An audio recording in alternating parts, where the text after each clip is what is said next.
it's really important to know what your risk of disease is and what your stage is. And there's been studies that have shown that in looking at myeloma, the myeloma patient experience, that patients who know their stage are more likely to converse with their physicians about treatment options and are happier with undeciding treatment options. Knowing that, and that's purely because knowing the stage means you know the lingo and you know the conversation. Know the standard of care, but especially know your treatment options, and then obtain a second opinion, consider clinical trials. I send my patients to Jeff or Craig for second opinions, because I think that, and patients they send me patients for second opinions, because it's good to have fresh looks, especially when you're dealing with something like cancer. You know, if it's my iPhone, I'm like, I don't care who looks at it, but if it's my life, I would like to have two people to double check to make sure that all the T's are crossed, all the I's are dotted, and to make sure that you have covered all the options. So, what are the types of plasma cell dyscrasias?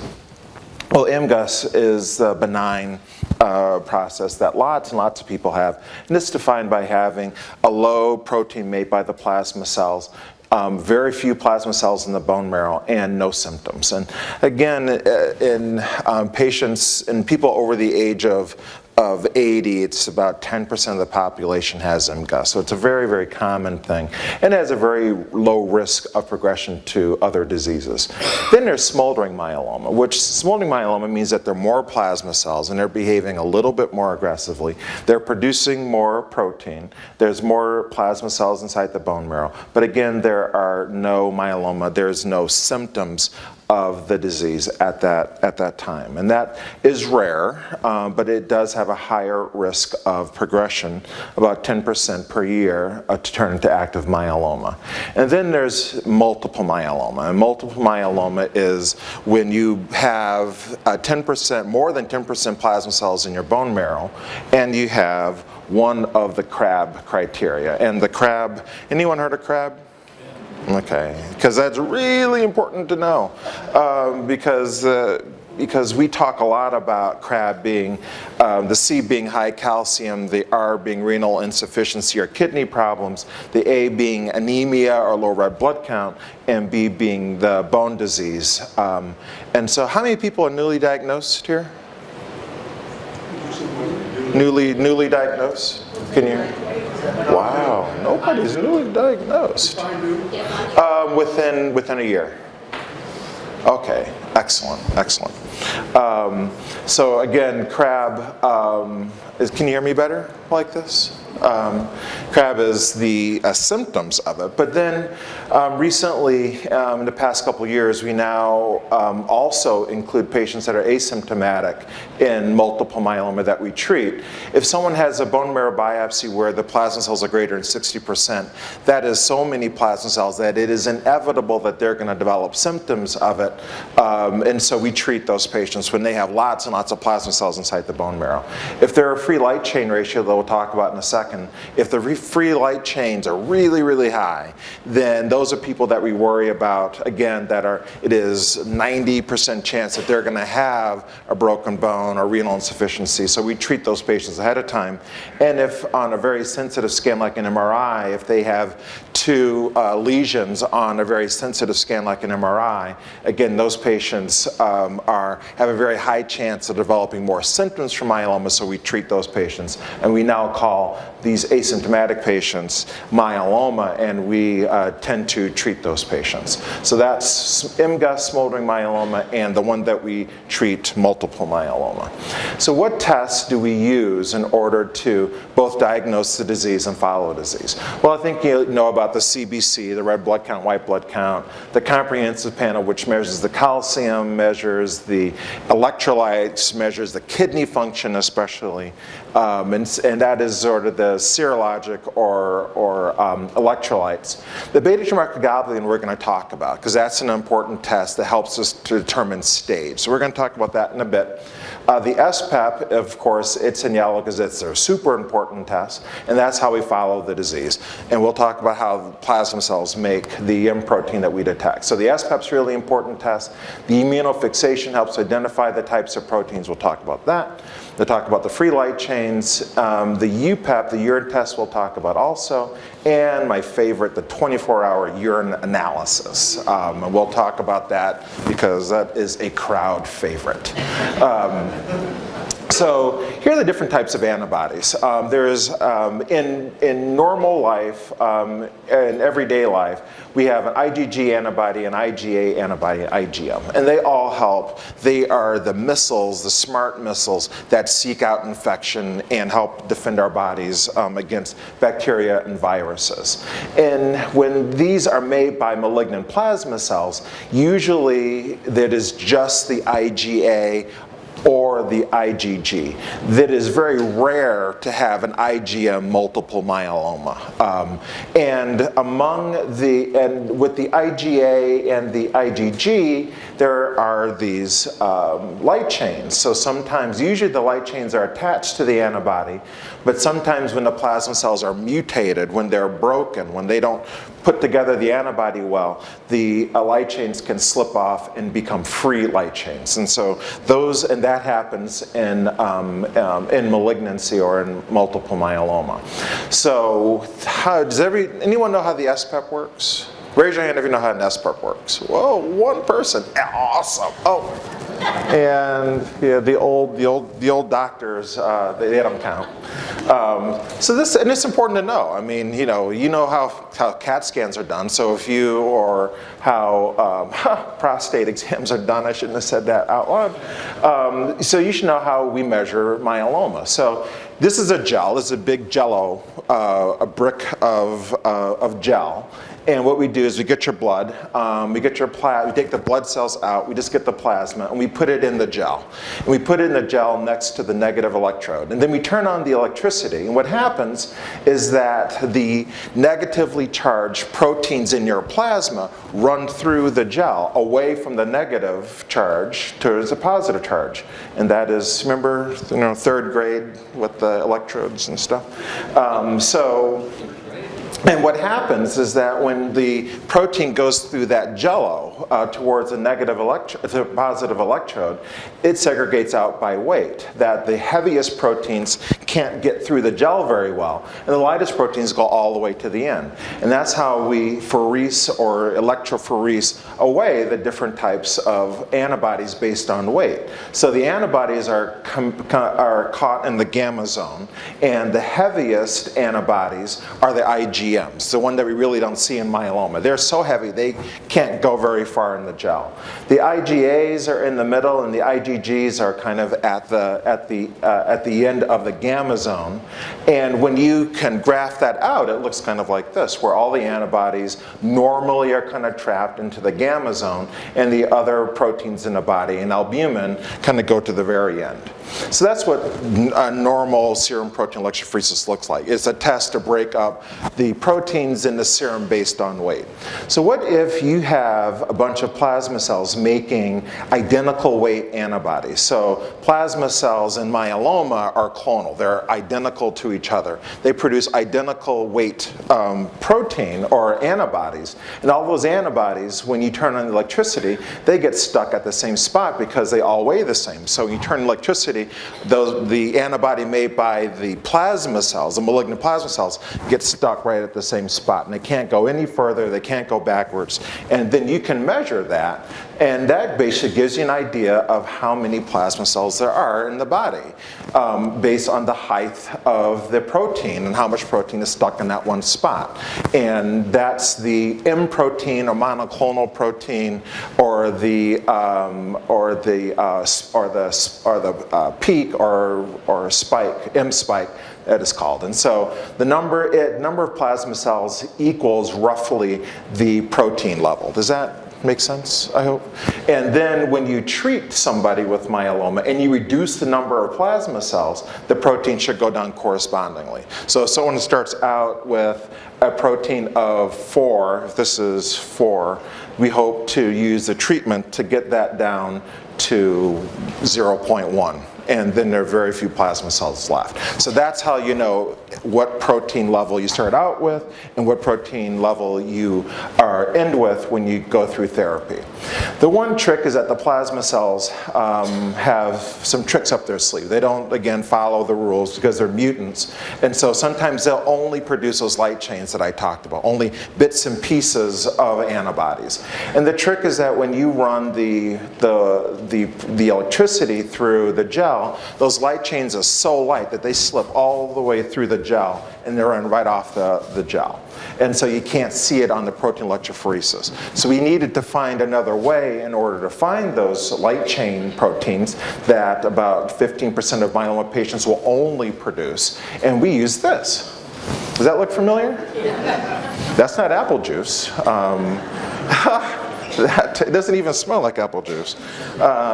So we use a 24-hour urine, and it's because the kidneys will filter out the light chains, doesn't filter the heavy chains out, and the light chains will go into the urine, and then you can measure the same M spike in the 24-hour urine collection. And people, as you can guess, we've had the urine test around for 174 years is how long we've had the Bench-Jones urine test. We needed another way to measure that because people were tired of confusing urine with apple juice in their refrigerators, and so thank goodness the serum free light chain assay was invented. And what that does is that normally, if you look at my blood right now, if you take a blood sample, my kappa and lambda made by my plasma cells should be about even. It should be about 1 to 1, 1 milligram, 1 milligram, and the ratio should be 1 because that's all that we usually have. Sometimes if I have a cold or a flu, the kappa may go up. And the lambda may go up because I'm making more antibody in order to fight infection, but not a lot of free light chains. But the ratio should stay about 1 still, 1 to 1, even if I have an infection. However, if I have malignant plasma cells, if I have myeloma and those plasma cells are mutated to only produce the light chains, then the light chain number will be, the kappa or lambda, one of the two will be really high, and the plasma cells will suppress the immune system of the normal lambda producing cells to be really low, and then the ratio ends up being nowhere near 1 to 1. It's more like 100 to 1. And that's how we're able to check the light chains without testing the urine all the time.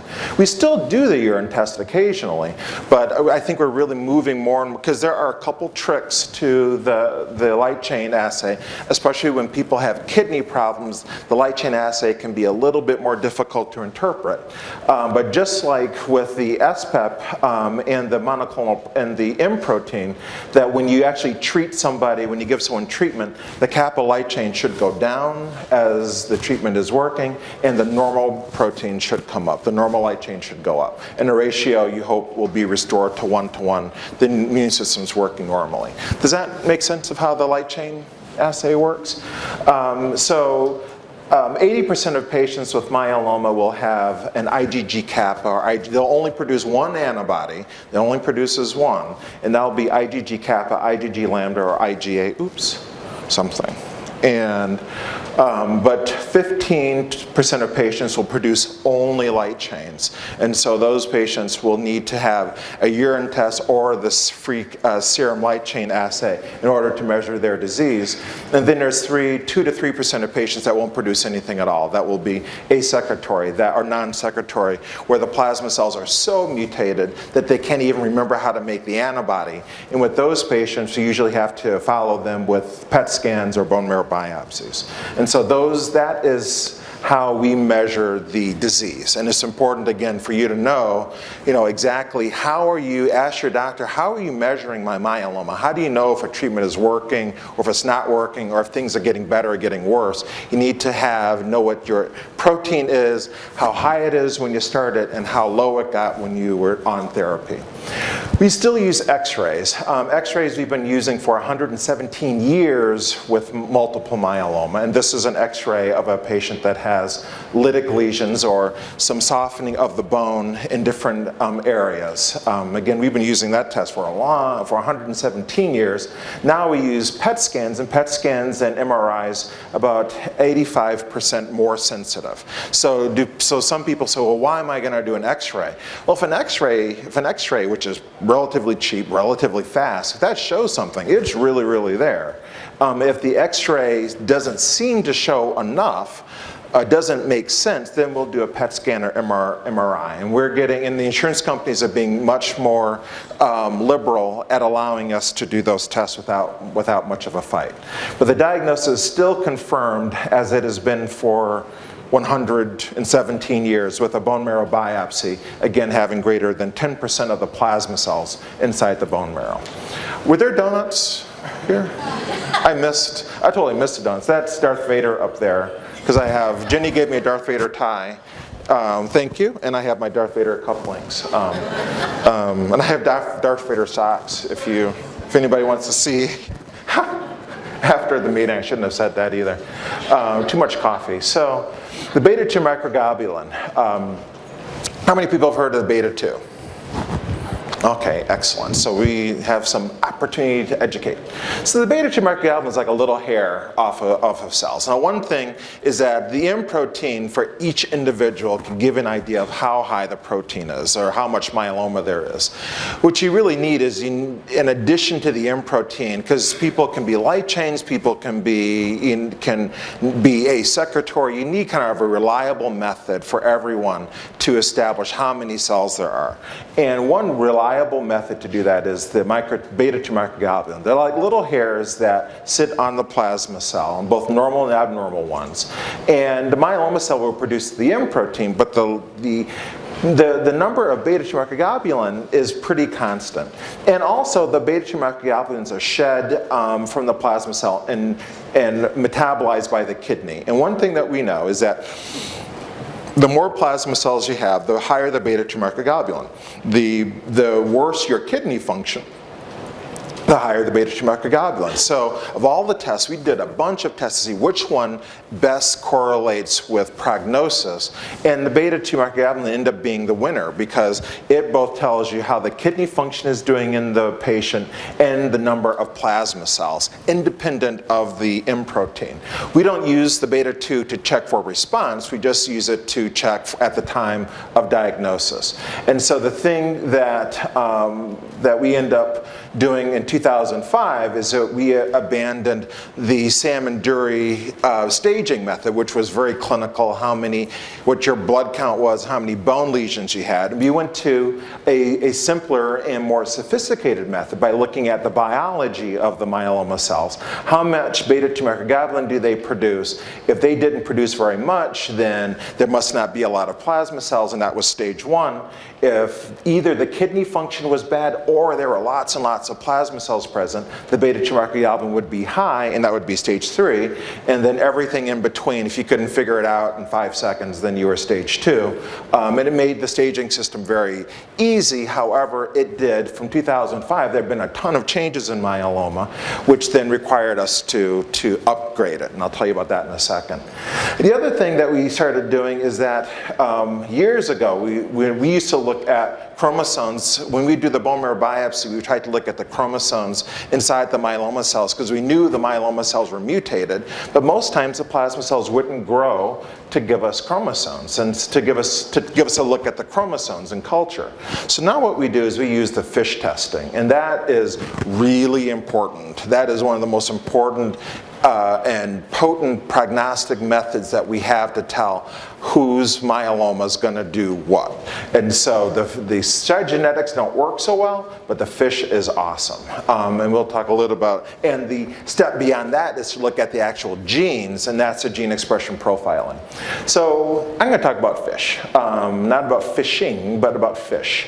So this is a plasma cell, and it has these little green and blue dots, and those are actually the chromosomes from mom and from dad. So there's, everyone has got a chromosome from mom, a chromosome from dad, and we can, inside the plasma cells, we can mark those with either a green or red dot. And what you can do is that you can find out if there are mutations in the plasma cells by painting the chromosomes, and so without the cells dividing.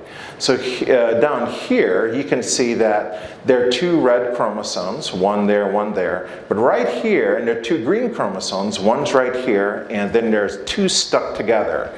The red is chromosome 4, the green is chromosome 14, and when those 2 are stuck together and their gene and their information is intertwined and mutant, then we call that translocation of 414, one of the important prognostic features in multiple myeloma that we'll talk about in a bit.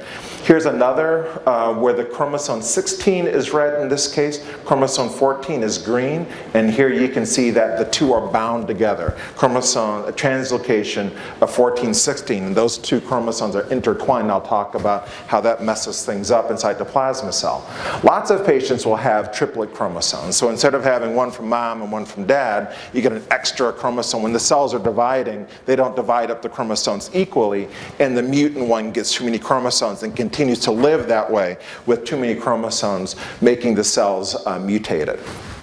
And we found out that that was really important information to know about how well patients did. That we found out that there is high risk, intermediate risk, and standard risk myeloma based on this FISH testing. That patients that had deletion of the 17th chromosome, when there was only one little dot for chromosome 17, those patients were more difficult to treat. When patients had translocation of the 14th and 16th, like I showed you, and translocation where the 14th and the 20th chromosome were stuck together, those patients were more difficult to treat.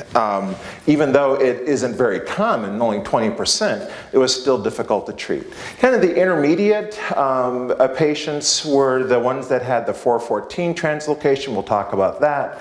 If they're just missing chromosomes, the cell always has a problem. Every time that plasma cell wants to divide, it says, well, I should have 2 copies of something. I only have 1. How am I going to divide? And somebody ends up getting, it's like trying to divide up. There's 1 cookie and I have twins. Oh my goodness, it's chaos. And that's what happens inside the plasma cell. And then there's standard risk, which is, again, the majority of myeloma patients, either they have normal FISH or they have multiple chromosomes. They have triplet chromosomes. And those are our standard risk patients that do well with therapy. So that is the risk stratification. And then there was the epic mashup. What we have been hoping for years is that there's a Death Star there and there's the Enterprise, because Star Trek and Star Wars are different. I thought more people would laugh at this, actually. Oh, the joys of being a nerd. So yeah, that's the epic mashup. I thought that was really important, but okay, we'll come up with another epic mashup next year.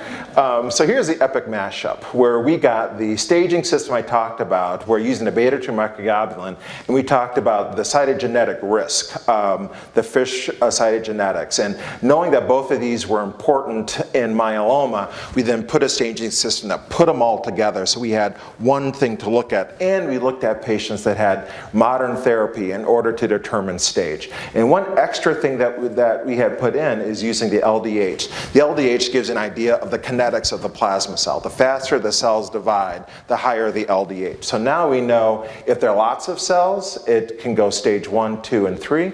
If they are dividing rapidly, that the LDH can be high, which can make you have stage 3. And if the cytogenetics are high risk, that can make it up to stage 3. Does that make sense? And so people ask me, how do I know my stage? Well, ask your doctor to look at the cytogenetic test and look at your original bone marrow biopsy cytogenetic test, your original LDH at the time of diagnosis, and ISS stage, or the beta-2 microglobulin. And they can put that together for you to give you your modern staging system when you were diagnosed. Things change as you go along. After you've had myeloma for 2 years, things are a bit different. But around the time, within the year of diagnosis, they can put that together for you.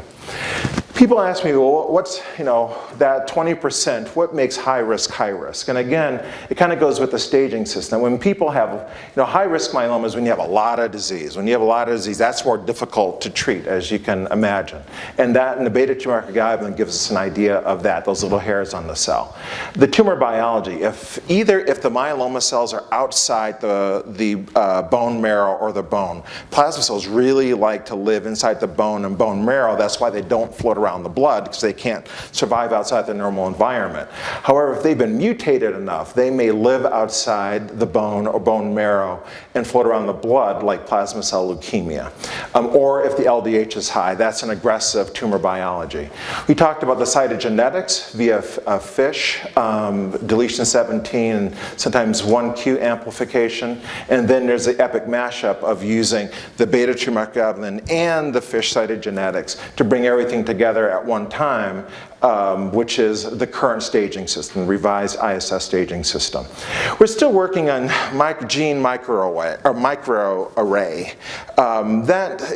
There are two systems that are out there. There's an IMF and a University of Arkansas gene signature, but we really do need to kind of get that standardized. So it's not quite ready for prime time. We're still waiting for, actually there's now a lot of competing companies and assays for the gene expression signature, and the other guys will talk about that in a bit. But one other thing is host-related factors. If someone has something, if they have a previous condition that prevents me from giving them full therapy, where I can't give them full dose therapy, that also increases the risk. If somebody already has kidney failure, if they're 102 years old, or if they have had several strokes, then I may not be able to give them the full therapy, and not using the full therapy can reduce the response rate of the drugs. Does that make sense so far? I'm going to talk a little bit about what high risk, about specifically 17p myeloma is. And so 17p is a really important chromosome because it houses a very important gene called p53. And 10% of myeloma patients, that p53 is lost by losing one of the copies of the 17th chromosome. And it can occur again in 10 to 15% of patients. And those patients usually have response to treatment and then they relapse very quickly. And their treatment can become resistant. And the reason is that p53 is the suicide switch built into all of our cells. So if Craig Hoffmeister were to come up here and beat me up, I mean beat me and hit me and hit me, he's getting ready. Eventually, I would sustain so much damage that I would say, look, I'm just going to self-explode, and then I would, boom, I would explode and hopefully take out Craig with me. Gosh, that's a terrible way to start the morning. But what if I didn't have that switch? Well, Craig would beat me up and hit me and hit me and hit me, and I would go back. I wouldn't die. I would just keep on letting him hit me, and then I would fight back even though I was beat up. I would use my broken arm and my laser I-beams to destroy him. And so when patients have the loss of p53, when they lost one of the 17th chromosomes, what will happen is that we'll give them chemotherapy, but the cells don't die. The treatment just makes the cells mutate even further, and then they continue on. If there's no death switch, what makes them die? Nothing makes them die. They just go on and continue to mutate instead of dying naturally. And that p53 is located on chromosome 17. So if you don't have enough copies of 17p, then the cells will die. They will start to die, then they'll bounce right back with more resistance, and you try and treat them again, and they'll bounce right back with more resistance. And so we're looking at ways to specifically treat that, and Craig, I think, and Jeff will talk a little bit about that. One of the ones that we have actually conquered, one of the high risks that we have conquered is 414. And 414, the 14th chromosome, is where the plasma cells get the information to make antibodies. And about 40% of patients will have some mutation built into the 14th chromosome. And the funny thing is that about the 14th chromosome, that the 14th chromosome, which makes antibodies inside plasma cells, overdrives. You know, if you're a plasma cell, you're using chromosome 14 all the time to make antibodies. But if that overdriving chromosome 14 is stuck to something else that it shouldn't be, then it will do bad things. And so and I'll show you that when chromosome 14, the overdriving chromosome in plasma cells is stuck to chromosome 4, it will overexpress something that you don't want, like FGFR3 or MCET, myeloma set domain. And all of these translocations where 14 is stuck to it will overdrive a gene that you really don't want overdriven. So what you need to do is to really participate in your care. It's really important for you to be empowered. There's so much happening in myeloma that the other guys will talk about and I'll talk about. It is a disease need to be empowered with and have information about. What type of myeloma? Is it IgA, IgM, IgG? What stage do I have? What are the cytogenetic abnormalities? What's my long-term prognosis, which is something that is changing as the studies and the research progresses? Can I bank my bone marrow or tissue for an analysis, either at diagnosis or at relapse? And of course, what treatment options should I consider? And know your response to therapy, because because I think that's one thing that lacks, is that some people don't know that they've responded. That they're, in fact, one thing that from the myeloma patient experience, when they interviewed 400 patients with myeloma in the United States, with the majority of those patients having had myeloma greater than 4 years, 80% of the patients thought that their disease was out of control. 80% of patients, most of which had been alive more than 4 years, whose disease was primarily stable, they had the impression that their disease was not in control because some of them didn't know where their proteins were. And so it's very important for you to know where you are with your disease, so that you know when to be concerned and when to say things are under control. So what is the right therapy for you? And there are lots of things to consider now with all the treatments, including clinical trials that are available. What is the right therapy for you? Because it's based on your preference. So my patients know I give them a bunch of options, and then they pick what is right for their lifestyle and what they want to do. This is my favorite and my last slide, my very favorite slide. Back in 2004, there were 54,000 people living with myeloma in the United States. And then in 2011, there were 74,000 people living in the United States. So the number of people surviving myeloma went up dramatically between 2004 and 2011. And it wasn't because the Canadian myeloma patients invaded the United States, although one did. But that one doesn't really, that one went to that number for sure. But it's not because we were invaded by Canadian myeloma patients, it's because people were surviving the disease much longer. And there were more people, 20,000 more people survived this disease between 2004 and 2011. In 2016, that number is 103,000. So from 54,000 to 103,000 in just a few years, it's because of all the advancements in myeloma keeping people alive longer.